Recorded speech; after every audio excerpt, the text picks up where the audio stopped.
Second Corinthians. 2 Corinthians.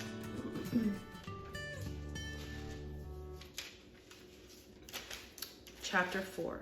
So 2 Corinthians 4, 17 and 18. I'm actually going to go back up to verse 13, but our emphasis will be on 17 and 18. This is the Passion. We have the same spirit of faith that is described in the scriptures when it says, "First I believed, then I spoke in faith." So we also first believed, then spake in faith. We do this because we are convinced that he who raised Jesus will raise us up with him, and together we will all be brought into his presence. Yes, all things work for your enrichment, so that more of God's marvelous grace will be spread to more and more people, resulting in an even greater increase of praise to God, bringing him even more glory. So no wonder we don't give up. For even though our outer person gradually wears out, our inner being is renewed every single day. We view our slight, short-lived troubles in the light of eternity.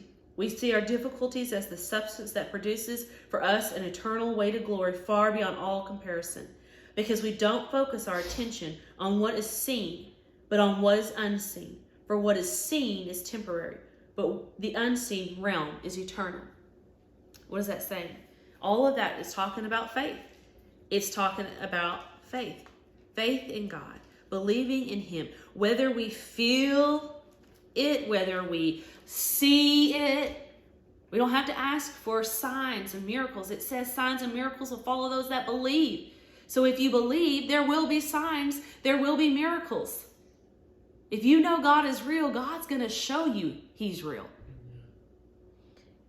We also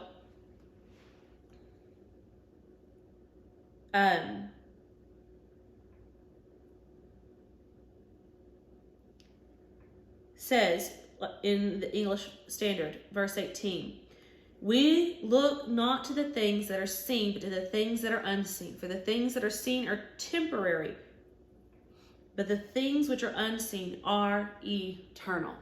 God's realness is eternal.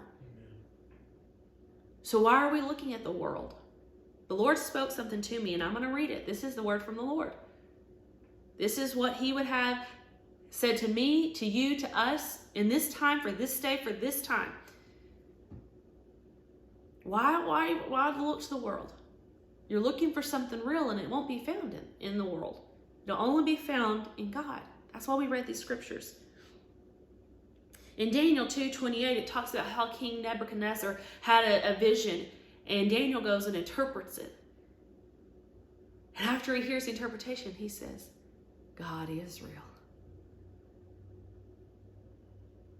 King Nebuchadnezzar saw realness in Daniel, God's realness in Daniel, and that made him say, God is real.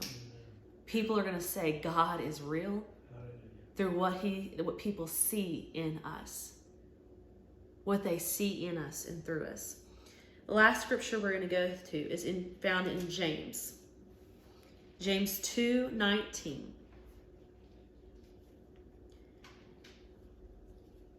It says here, you believe that God is one. You do well. Even the demons believe. I don't think there's such thing as an atheist. Why? Because even demons believe there's a God. That's scripture. That's word. Even the demons. Satan himself knows there's a God. He was with God in heaven, praise and worshiping him. But because he wanted people to praise and worship him, idolize him, boast about him and a third of the angels fell from heaven and are in the inner parts of the world, in hell. Do you honestly think that Satan wouldn't be trying to do what he's doing now if there wasn't a God? He's doing it because he's scared. He is scared because he knows what God can do, will do, has done. He knows the power of God. Why is he stopping? Why is he causing the world to be corrupt? Why is it he's causing Christians to doubt the realness of God? Why? Because he knows if people know the realness of God, things are going to change. Amen. Things are going to happen. God is saying to you, to me, to us, I am real. God is real. He is real.